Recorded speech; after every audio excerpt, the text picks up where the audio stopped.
The door gunner observes for accuracy before placing his own suppressive fire on the enemy. It's this kind of teamwork that makes the gunship so effective in combat. These combined fires by members of the crew using all weapons are of crucial importance when the aircraft is engaging an enemy target.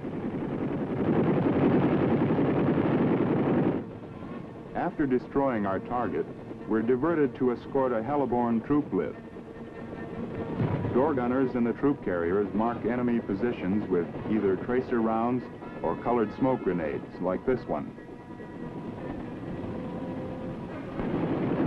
Then the door gunners open up with their M60s, forcing the enemy to keep his head down while the transports unload their troops.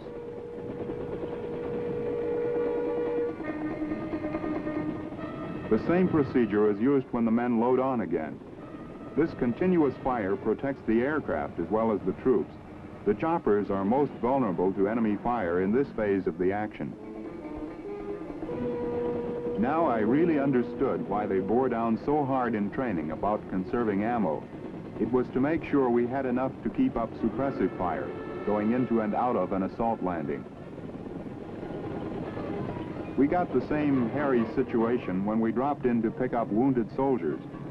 It's typical of the Viet Cong mentality that they make a special effort to get us when we land on a medevac mission. In those tense moments when we're loading casualties aboard the chopper, we're perfect sitting ducks.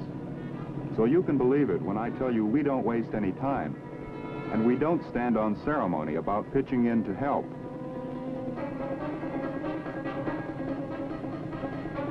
Sometimes we've got to double as medics, too, when an aide-man is busy elsewhere or when he needs assistance.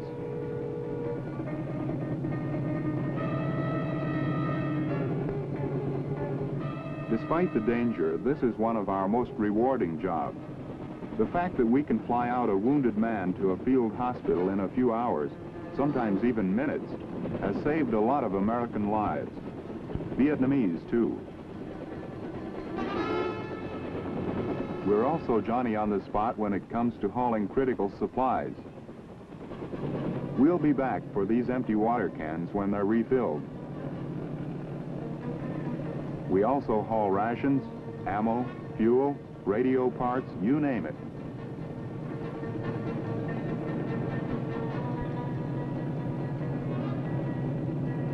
Chopper Air Express, that's us. We deliver the goods anywhere, anytime. One of the less agreeable jobs we sometimes had was to evacuate Vietnamese from their villages. This happened when we suspected that the village was a Viet Cong stronghold.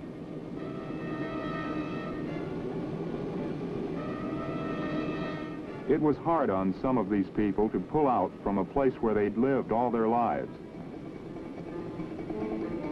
The fact was, though, that the natives who often looked the most pathetic were the very ones who were giving aid and comfort to the enemy. We could take no chances, so out they went. Another mission we had was to give overhead cover to convoys moving through territory where the Viet Cong was known to be strong. We screened the convoy's flanks, front and rear, giving towns a going over as well as open country.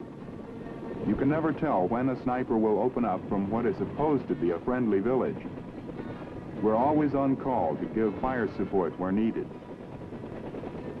A Vietnamese outpost reported an enemy attack. We went in to see what we could do, only to find that artillery had already silenced the Viet Cong. Homeward bound, we passed a CH-47 out on a mission. These big, rugged aircraft are primarily troop transport and cargo carriers, but they too carry door gunners as full-fledged members of the flight crew.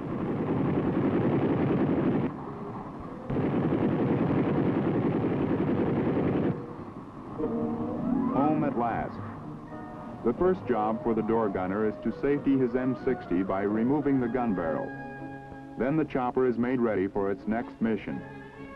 Seems like a funny thing happened on the way back to the air base. The Viet Cong did some shooting too. Their rounds ripped through this flare box. They also put some unwanted ventilation holes in the floor and roof of the airframe. No damage that some aluminum patches couldn't fix up, though. It's standard operating procedure to rearm the ship immediately after each mission, regardless of whether the bird goes out the next hour or the next day. And it's typical of the teamwork of the gunship crew for the aircraft commander to lend a hand on the rearming. Troxel was doing the same rearming job on his gunship. Once the rocket tubes have been fed, the door gunner replenishes the M60s. Very often, the floor of the gunship is cluttered with brass from expended ammo, which has to be removed. It's a hazard to the gunner's footing and, if possible, is kicked out in flight.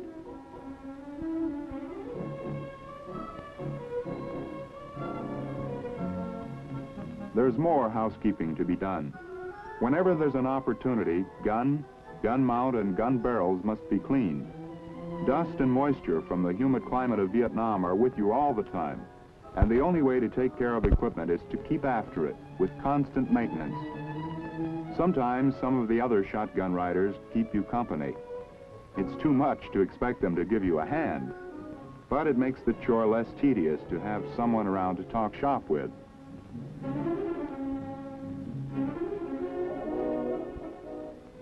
There are times, not often, but they do happen, when there's a chance to relax.